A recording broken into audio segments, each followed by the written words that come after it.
Within minutes of Trump announcing he had COVID, Twitter was awash with verified leftists, journalists and celebrities gloating and pining for his death. So let me get this straight. The same people who've been browbeating us for the past 6 months about how Trump wasn't taking COVID seriously, that it was grossly offensive to the victims to even suggest that the threat was being exaggerated for political reasons. The same people who sanctimoniously claimed the moral high ground at every turn. Yeah, those people. What was their first reaction to Trump getting COVID? Haha, I hope he dies. What kind of deranged Westboro Baptist church mentality motivates someone to protest outside a hospital against someone who's sick? We are anti-Trump. We don't care how he's feeling. Yeah, you really have the moral high ground, don't you? Now, correct me if I'm wrong, but feverishly hoping for people to die because you disagree with them politically maybe suggests you don't have the moral high ground. If your response to someone contracting a potentially deadly virus is to encourage mass harassment by doxing them,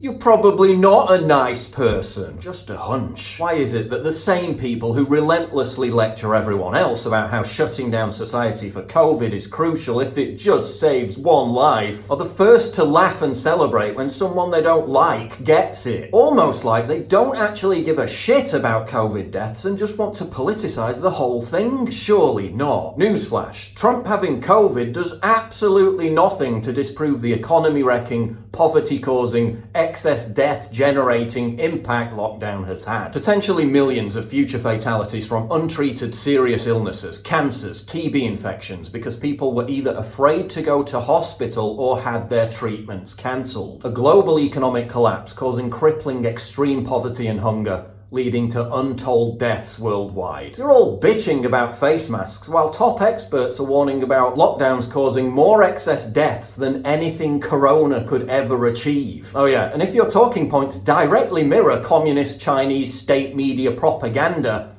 maybe you're not the goodies. Hands.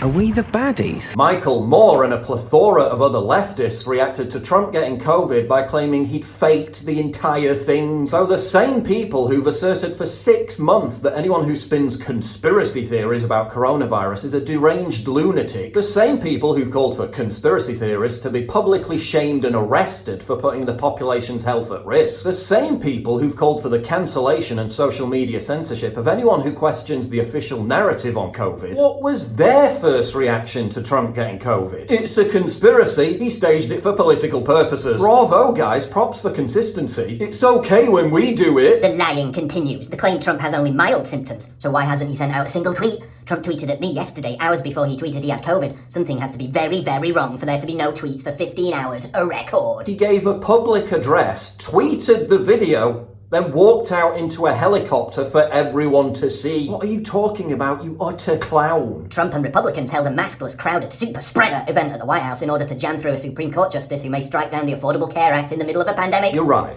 This is terrible. Almost as terrible as encouraging tens of thousands of people to gather in close proximity for protests in major cities in the middle of a pandemic. Who would do that? It's okay when we do it. Almost as bad as encouraging people in major cities to attend Chinese Lunar New Year celebrations right as a virus that originated in China was infecting the world. Who would do that? We do want to say to people, come to Chinatown.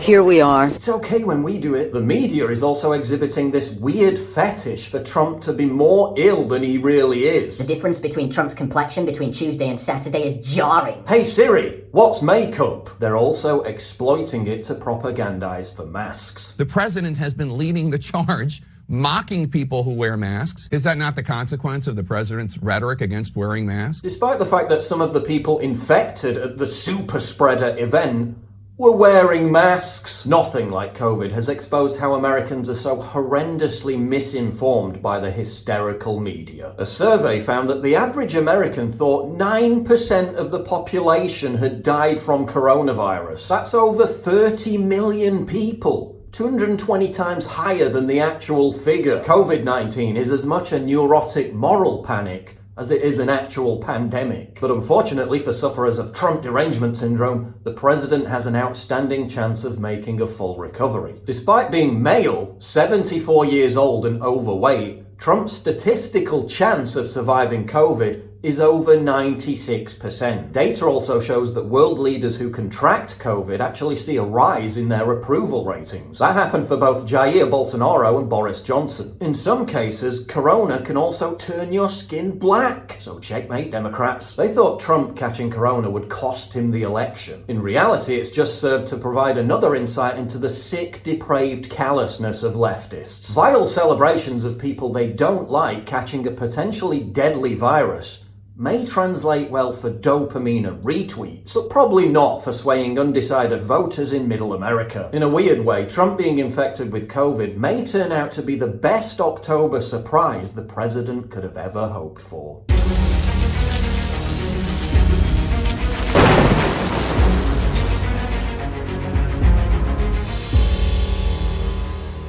It's absolutely crucial for you to help me fight the war on free speech by supporting me via Subscribe Star, link in description, and also signing up for my free newsletter at summit.news/newsletter.